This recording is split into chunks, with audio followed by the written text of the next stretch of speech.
Hey, Chandler Bolt here, and joining me today is Julie Broad. Julie, she's an author and the founder of a company called Book Launchers. You may have seen her on YouTube.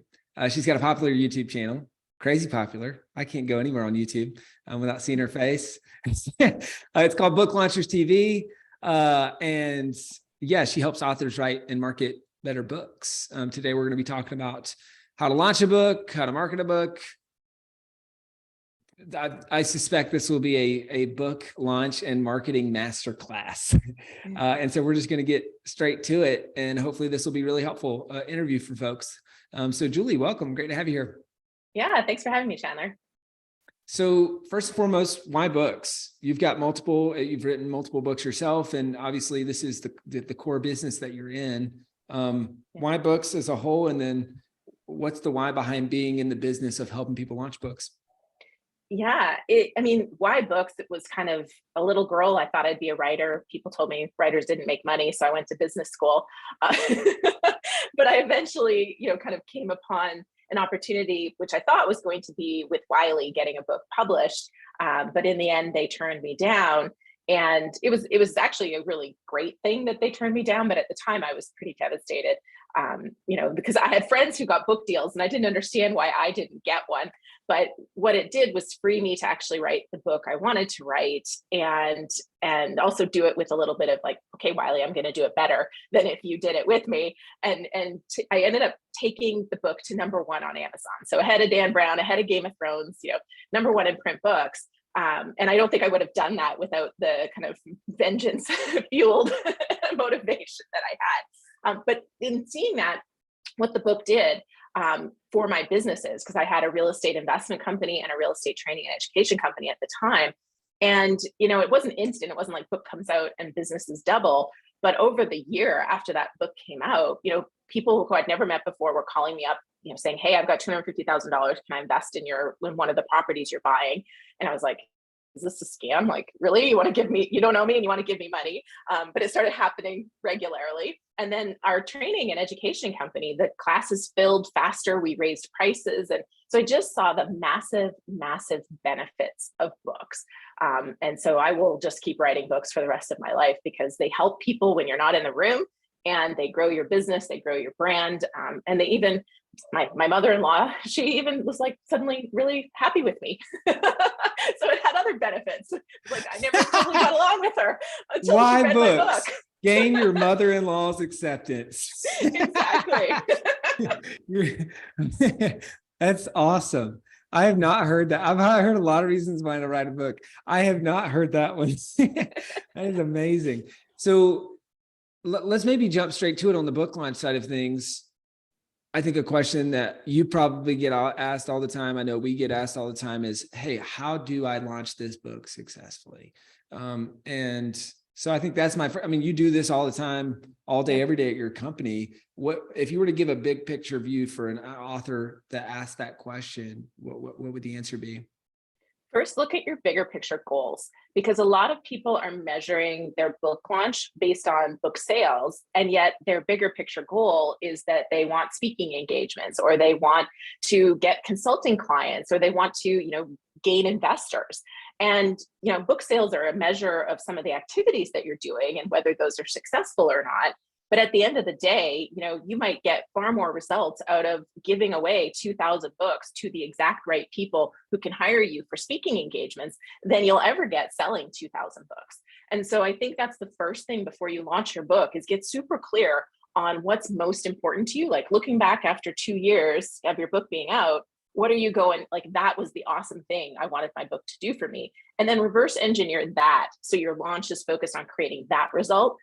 Book sales will probably happen as a result of that, but you want to make sure you're measuring and focusing on the right thing. So focus on the metrics that matter. Exactly. What are the 3 to 5 most common metrics? Because there's the metrics that people think are important, and then there's the metrics that from your experience you've seen are actually important. Maybe what are some of the metrics that people think are important that are not that important? And then what are the handful of metrics that actually matter in your opinion?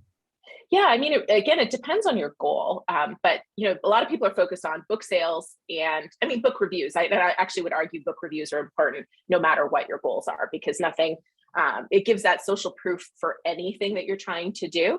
But a lot of people focus on the book sales, but what they really should be focused on are the number of leads or even, contacts you're making, as far as, just with the speaking engagement example, how many people are calling you and saying, hey, I'm interested in having you speak? Or how many books, if you want to start at the beginning, how many books are you getting in front of the right people? And then how many of those are leading to phone calls that are potential speaking engagements? And then how many speaking engagements are you booking? Like, those would be the metrics that you focus on. And the things that are working to get the calls and to get the bookings are the things you should do more of. For some other people, they're using it as a lead generator. So look at how many opt-ins you're getting into your email list. How many people are visiting your website and then, converting into some sort of an action that's important to you or your business. So those are some of the metrics that we focus on. But again, it really depends on that goal and kind of figuring out which metric, like you said, the metrics that matter. What are the metrics that matter to make sure you're moving towards your end goal? Cool. Which I'm pretty sure that's actually a title. And I'm probably subliminally thinking of the book. I think that's Metrics That Matter. I want to say John Doerr. It talks about OKRs or objectives. Oh yeah, I think you're right. At Google, and it's really talk about metrics that matter. I mean, it's really interesting. Yeah. What do you have? A lot of people come to you, say, hey, I want to be a New York Times bestseller or Wall Street Journal or whatever. And do you think that is the right or wrong goal? I'm trying to not ask a leading question because we get asked this all the time, but I'm really curious, like what your take is, and if you see that. Well, first, I mean, you know this, but New York Times is not a real bestseller list. It's a curated list by editors who have political opinions, as well as, who discount books that are not published by a certain, deemed worthy publisher. So for anybody who's self-publishing, the New York Times really isn't an option anyways. But the other ones, the bigger thing is kind of going back to what we've already talked about, which is why. So it's fine to pursue, Wall Street Journal or USA Today, but why is that important? And what's it going to do for you after it happens? Because, if you're not ready to leverage it into that 6-figure consulting gig, is it worth all the time and effort and energy to put into becoming it? And a lot of it is a game. So that's the other part of it is, a lot of the people who hit it have played a game, and it's fine. I don't think it's right or wrong. It's just a choice to play a game. And if that game is fun and you enjoy the game, go for it. But if you have bigger picture goals that are more important, I would put that energy and time and resources into those bigger picture goals. And maybe it'll happen anyways. I mean, we've had authors that weren't going for it that have had it happen because they just had a really solid launch plan and a really clear vision of what they're trying to execute. Got it. So as Stephen Covey would say, begin with the end in mind. What's the why behind the book? What are your end goals with the book? Focus on that and focus on those metrics, and then kind of structure your launch plan around that. I want to backtrack to the big picture, like how to launch a book. And so it sounds like that's going to vary based on what are those metrics that you really care about. And then that might, kind of scrub some things off the list that don't serve that goal. It might add a couple things on the list that are specific to that goal. If you were to say like kind of maybe big picture 3 to 5 things, again, for that first time author that's like, hey, how do I actually launch this book? What would kind of those 3 to 5 big things or the overview be? Well, first, you have to look at your resources, because a lot of people are thinking, I'm going to be a Wall Street Journal bestseller, but they don't have an audience. They don't have a platform. And so one of the things we do, we have 4 launch strategies. They're kind of overarching strategies, but it's not a matter of what do you want? It's what are you starting with? Because if you want to be a Wall Street Journal bestseller, you need to see a path to how you're going to sell 5,000, 7,000 books in a single week. And if you have no audience right now, and you're thinking you're going to get there, well, you're going to have the outreach to reach the people who do have enough people in their audience to hit those numbers. And so that's kind of step one. It's not even really what you want; it's what's possible with what you have. And a lot of it can be solved with money. You can buy a lot of these things, but at the end of the day, most people want to get there, by their own means. So who's in your audience?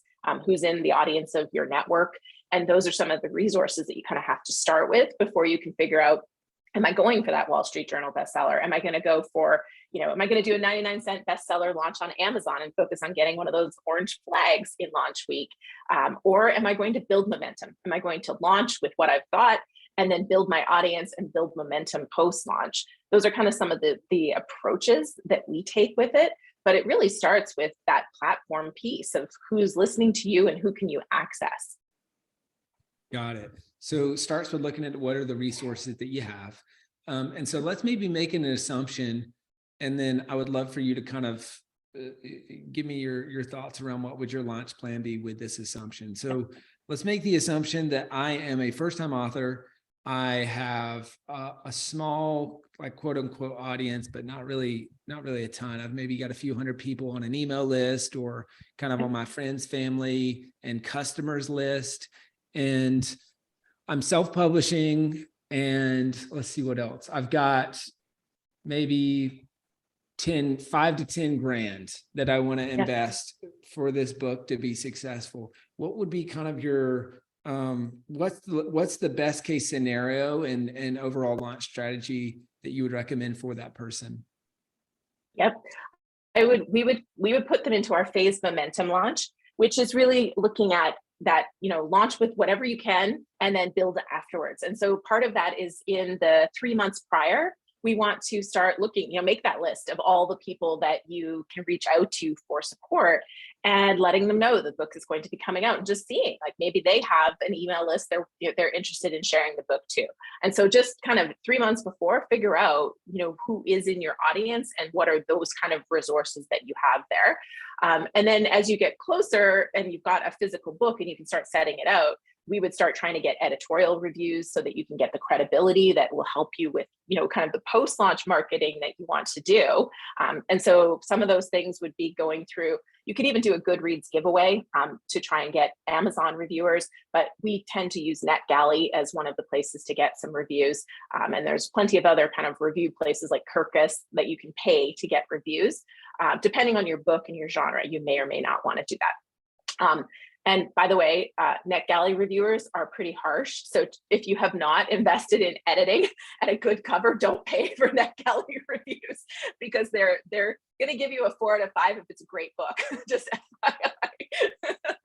That's good to know. Yeah. Yeah, but there's a great source for them. And then as you get closer, this is where you look at what can you do to drive the launch momentum. So can you give people an incentive to buy the book and share that? So, something free like a checklist, a video course, those kind of things. And then be promoting that, have your network that's agreed to help promote that. And you can even drop your book down to 99 cents at that launch week and pay for places to promote your book. There's lots of 99-cent ebook sales sites. You can just search 99-cent ebook sales and you'll find lots of sites. And all of that will help you build momentum. And then, of course, always be asking for reviews. That would be kind of a crash course in what a launch strategy would be. Cool. That's great. Thanks for walking through that. So that's the phase momentum launch, which I think is, as the title suggests, you're building momentum in phases. And so I'm assuming that's one of you mentioned 4 launch strategies that you guys recommend. So it sounds like that's one of them. What are the other 3? And then how do you kind of decide who should implement which one? Yeah, maximum momentum is another one. That's more like what I did when I launched my first book that went to #1. That's, rallying, you've got more resources. So you not even money. When I say resources, I'm really talking about your network and your audience and those kind of pieces. And that's how my book went to #1, was I ended up actually having somebody who had a course that was a really great fit for my book, who was no longer selling that course. He gave a copy of that course to anybody who bought 3 or more copies of my book in that launch week. And it was a course that was a perfect fit with my book. And so that was something that everybody wanted to promote. So I only had an email list of 10,000 people, but there was it was in the real estate space. There was lots of realtors and mortgage brokers and people in that real estate investing education space that looked like heroes for telling people, buy $60 worth of print books and you're going to get this $300 course that you can't even buy anywhere else. So that was part of the phase momentum, or that maximum momentum, is like, what can you do that's really massively valuable and drive that traffic and build everybody that is in your network to all promote in that single week. And that's what happened. And so that's maximum momentum. It's like leveraging everything that you've got and pushing it all into, a 5-day period of sales. And that's, that gives you the maximum momentum. And then that can be paired if one of our other launch strategies is a periodical launch, going for that periodical list. So you would be doing that maximum momentum strategy at the same time.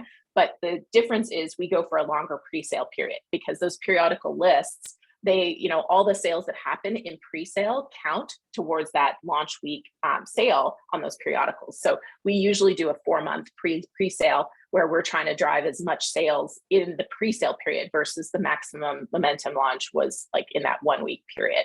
And then the other one is a 99-cent bestseller launch. So it's really focused on that 99-cent Amazon bestseller, which, it can kind of incorporate all these strategies, but you're focused on launch week, 99 cents. And you're doing that largely to get reviews, because you're definitely not making money on that. I'm typing some of these out. So you got 99 bestseller, taking notes here. So 99-cent bestseller list, yep, or bestseller launch.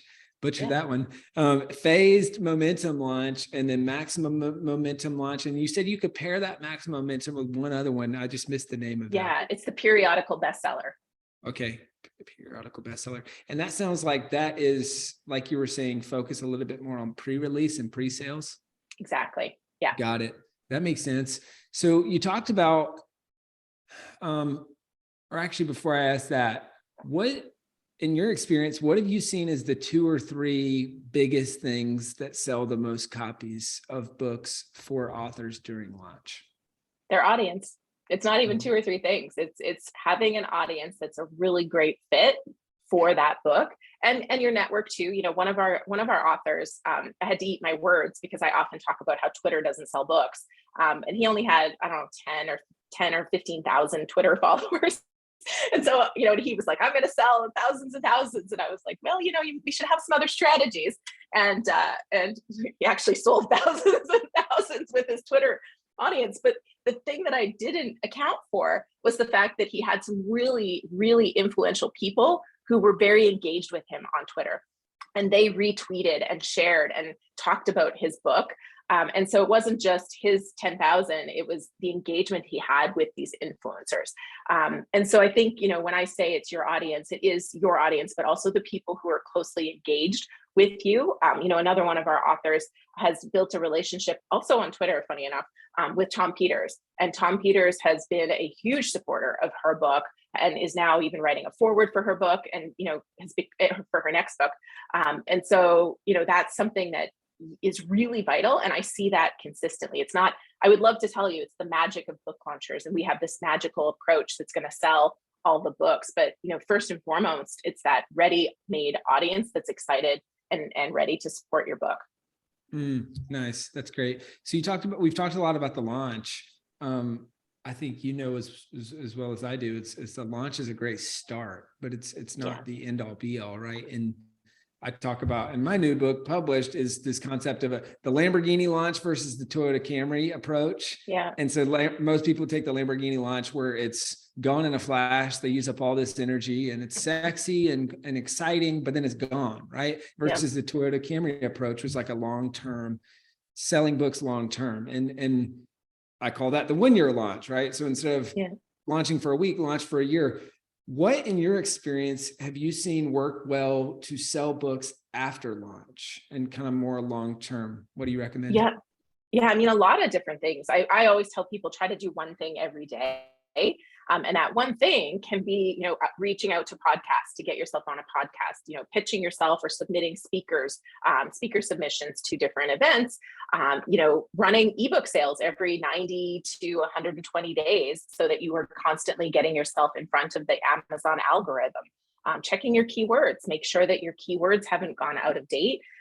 Giving your bio and book description a quick update, running Amazon ads, there's lots of different things. Submitting, every 90 days you can submit for a BookBub, feature, and it's hard to get, but if you just keep submitting, a lot of times you will eventually get one, and that can be a huge boost to your sales as well. So it's a lot of those things. But to your point, like a lot of the best results I've seen from our authors happen a year after launch, and they've just kept going. They've just kept doing something. And, that's where we see people getting documentary features. One of our authors, about a year and a bit after his book came out, ended up landing a TED Global Ideas talk. It's now been viewed over 2 million times. And now it's not that sexy launch that did it. It was the consistency of getting their name and their book out there day in, day out that kind of landed. And it almost feels like an accident when those things happen, but it's not. It's that consistency of using that book to find new places to talk and to connect with people. That's great. Let's switch gears a little bit. I'm curious to hear. So, I mean, you've got a huge YouTube audience and have done really, really well. You are YouTube goals.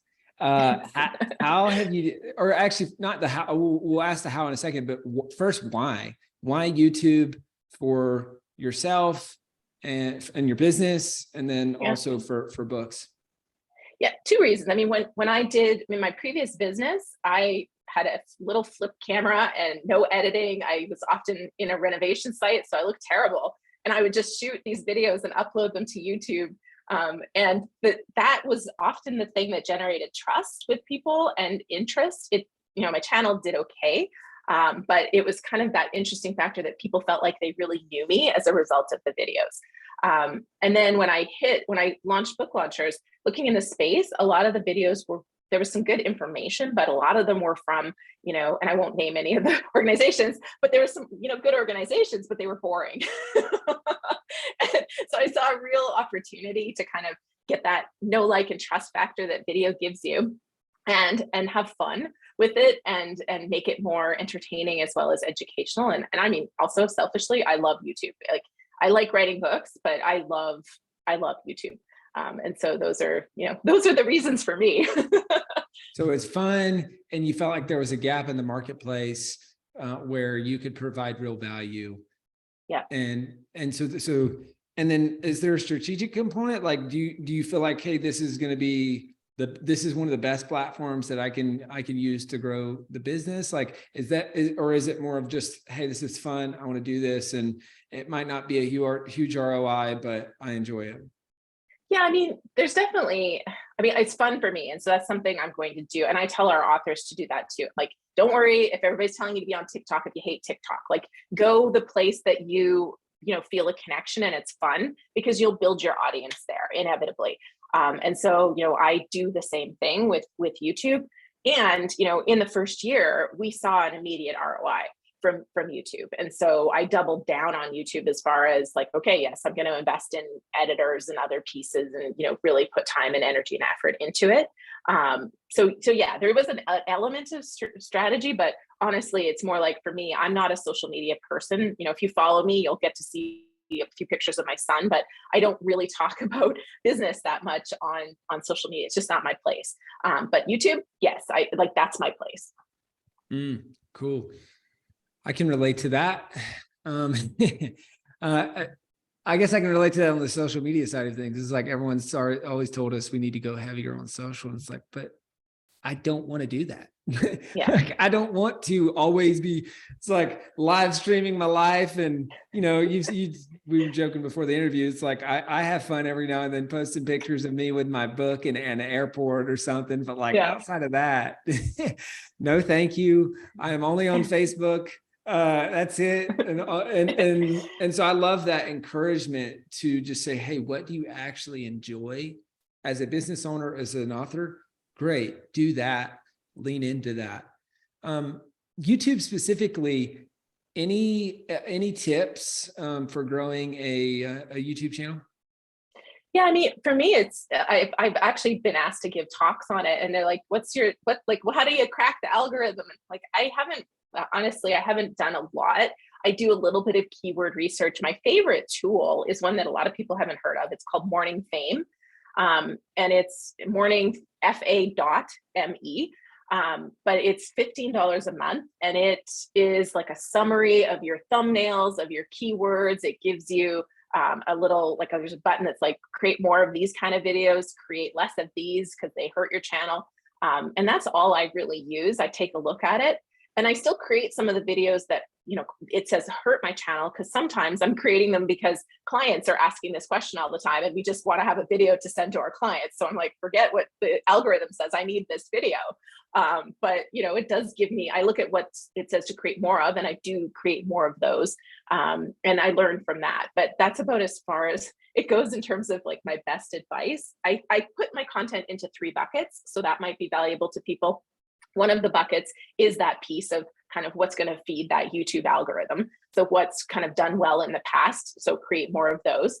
And then I pay attention to frequently asked questions. So I answer frequently asked questions, and that is a lot of the video content comes from those questions, either in YouTube or our clients or potential clients. And then the final bucket would be keywords.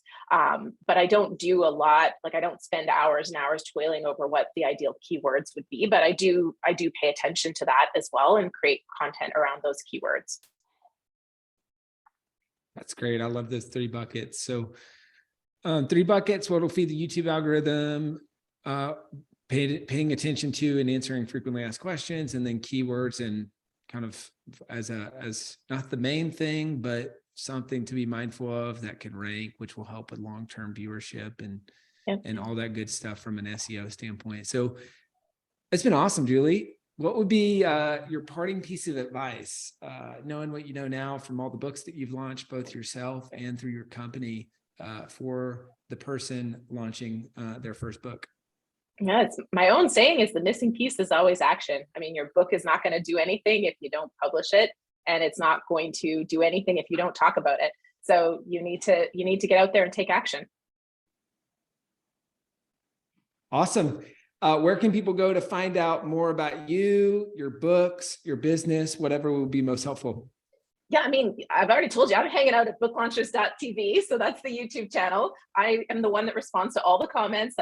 It's me over there. So you can hang out there. Booklaunchers.com is our website. You can find out how we help you write, publish, and promote nonfiction books. Cool. Julie, thank you so much. This has been great. Yeah, thanks for having me.